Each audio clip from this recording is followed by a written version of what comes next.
और अपने जीवन के 80 साल अभी उन्होंने पूरे किए हैं। मुंबई में उनका बहुत बड़ा सत्कार हुआ है। मैं आज इस समय निश्चित रूप से उनके कार्य को भी याद करता हूं और उनका बहुत बहुत अभिवादन करता हूं। आसाम में जो घुसपैठियों को मुक्त रूप से प्रवेश देने की नीति चलती आ रही है, उसके लिए बार बार हमने संघर्ष किया है। मैं इस पर ज्यादा बोलना नहीं चाहूंगा क्योंकि इसके प्रस्ताव में इसकी चर्चा होगी, पर मैं आपको विश्वास देना चाहता हूं आपके मार्फत आसाम की जनता को कि भारतीय जनता पार्टी पूरी शक्ति के साथ, पूरी ताकत के साथ जो बांग्लादेश से घुसपैठी इस देश में आ रहे हैं, इस घुसपैठियों के आने के बारे में तीव्र विरोध करेगी और ये कोशिश करेगी इस घुसपैठियों को फिर से यहां से निकालकर उनके देश में हम वापस ले जाने के लिए जरूर प्रयास करेंगे। ये संकल्प को मैं फिर से एक बार दोहराता हूं। ये कहते समय मैं साफ कह रहा हूं कि ये कोई धार्मिक विषय नहीं है।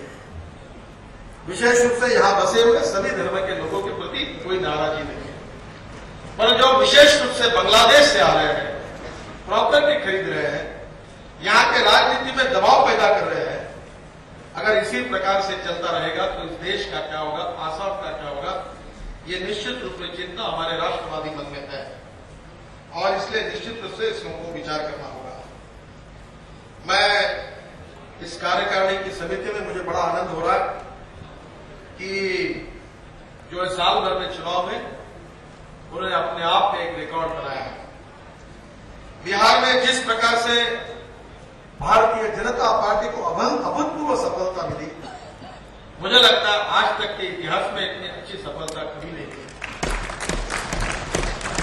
मैं विशेष रूप से बिहार के उप मुख्यमंत्री सुशील मोदी, प्रदेश अध्यक्ष डॉक्टर सीपी ठाकुर, मुख्यमंत्री नीतीश कुमार जी और उसके साथ साथ बिहार के सभी नेता और कार्यकर्ताओं को आप सबकी ओर से बहुत बहुत धन्यवाद देता हूं, अभिवादन करता हूं, जिन्होंने देश के राजनीति का एजेंडा सेट कर दिया है। बिहार के परिणामों के बाद देश में भारतीय जनता पार्टी के कार्यकर्ताओं में ऊर्जा आई है, एक पॉजिटिव आत्मविश्वास आया है और आत्मविश्वास यही है कि 2014 में जब चुनाव होंगे तो निश्चित रूप से भारतीय जनता पार्टी के नेतृत्व में एनडीए की सरकार दिल्ली में बनेगी। इस प्रकार का एक दृढ़तापूर्वक विश्वास बिहार की इस जीत ने हमारे कार्यकर्ताओं के मन में निर्माण किया है। भाजपा का जीत का दर 90% है। जब चुनाव हो रहा था, आज बताने में कोई अड़चन नहीं है कि बार बार मैं बिहार के नेताओं को यही कह रहा था कि जितनी सीटें उससे 2-4 कम तो नहीं हो जाएगी। देखिए उतनी भी आई तो ठीक है, 2-4 बढ़ी तो बहुत ही अच्छा है। हम सबके मन में डर था क्या होगा और इसलिए हम अपेक्षा नहीं कर रहे थे। बहुत ज्यादा हुए तो 60, हम सपने में भी 60-62 के ऊपर जाएंगे ऐसा हम किसी के मन में नहीं था और हम कहीं बाहर बोल रहे थे। पर बिहार की ये जो शानदार जीत हुई, इसका कारण यूनाइटेड पार्टी, पूरी पार्टी एकजुट हुई, सब मतभेद भूले गए, सब नेता एक हो गए, सब कार्यकर्ता एक हो गए और सबने मिलकर इकट्ठा होकर यूनाइटेड रूप में पार्टी के लिए इस चुनाव में काम किया। उसके साथ साथ माइक्रो प्रबंधन बहुत अच्छा रहा और उम्मीदवारों का सही चयन भी हुआ। जो उम्मीदवारों का चयन हुआ, हमने अनेक प्रकार की जानकारियां उपलब्ध कराई थी विभिन्न मार्गों से और लगभग 102 में से 95 टिकट शुद्ध मेरिट पर दिए गए। बाकी कुछ जगह थोड़े बहुत कंसिडरेशंस थे।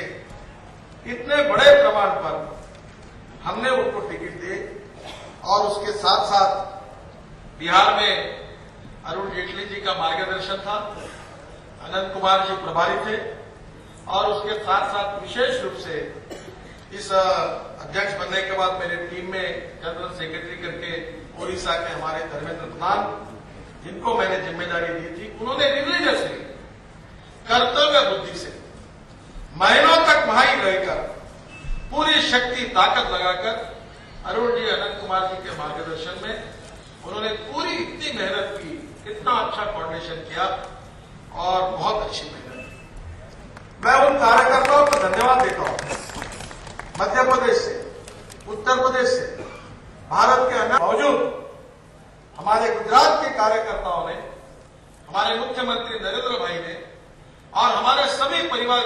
कार्यकर्ताओं ने इन सब हमारे ऊपर जिस प्रकार का क्रिटिसिज्म करने वाले चाहे राजनीतिक नेता हो चाहे मीडिया के लोग हो, उनको एक करारा जवाब गुजरात के चुनाव के नतीजों से दिया। गुजरात के बाई इलेक्शंस में, गुजरात की नगर पालिका महानगर पालिका के इलेक्शन में आज तक के इतिहास में नहीं मिली इतनी अच्छी सफलता गुजरात के भारतीय जनता पार्टी को मिली है। मैं फिर से एक बार उनको बहुत बहुत बधाई देता हूं, उनका भी अभिनंदन करता हूं। विशेष रूप से हमारे राजस्थान में नगर पालिका का चुनाव हुआ। राजस्थान की राजनीतिक स्थिति और पार्टी की स्थिति से मैं बहुत चिंतित रहा हूं और लगातार ये कोशिश करते रहा हूं। मैं बहुत बार हमारे कार्यकर्ताओं और नेताओं को एक बात समझाने की कोशिश करता हूं कि United party good future, fractured party bad future. अगर आप भारतीय जनता पार्टी के भविष्य को अगर बनाना चाहते हैं जिसके साथ आप सबका भविष्य जुड़ा हुआ है, तो उसका एक ही जवाब है कि हमने यूनाइट बनना चाहिए, एक होना चाहिए। अगर हम लोग झगड़ा करते रहेंगे तो spark neglected burn the house, एक ठिंगी भी घर को जला देती है।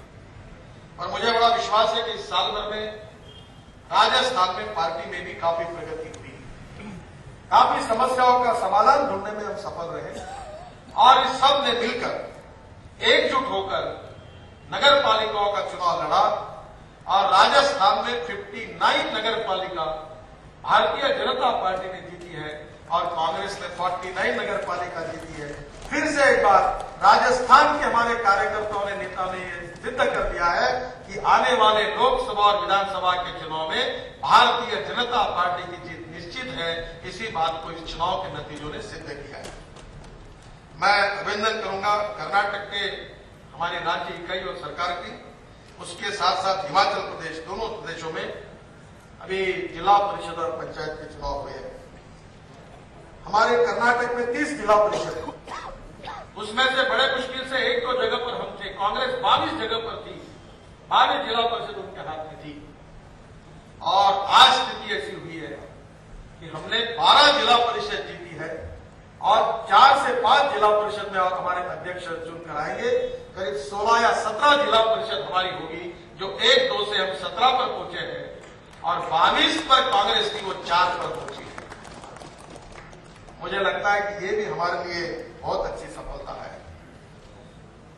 हिमाचल प्रदेश में भी हमको बहुत अच्छा यश मिला है, 70% तक हमको सफलता मिली है। इसका डिटेल जब उनके बारे में जानकारी मिलेगी तब आप सबको मिलेगी।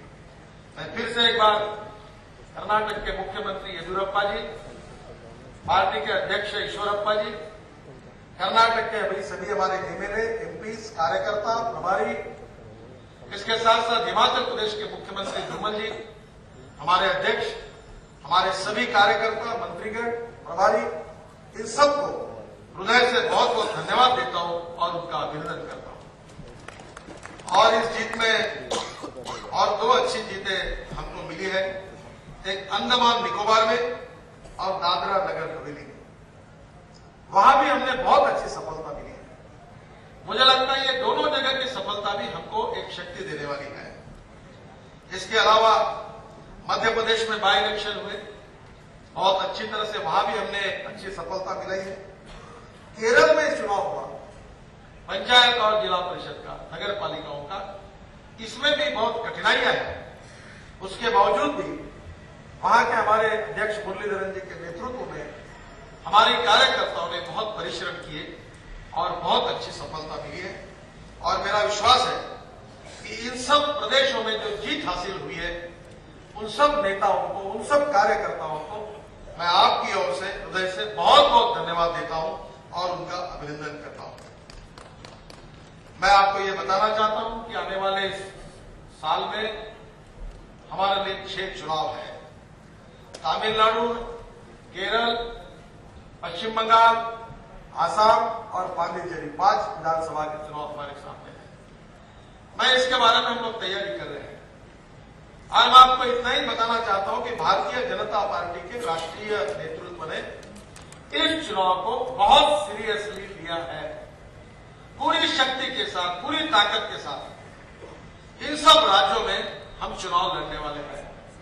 मुझे पता है कि इस राज्य में जो कठिनाइयां हैं उसमें स्वाभाविक रूप से अनेक प्रकार की कठिनाइयां हैं।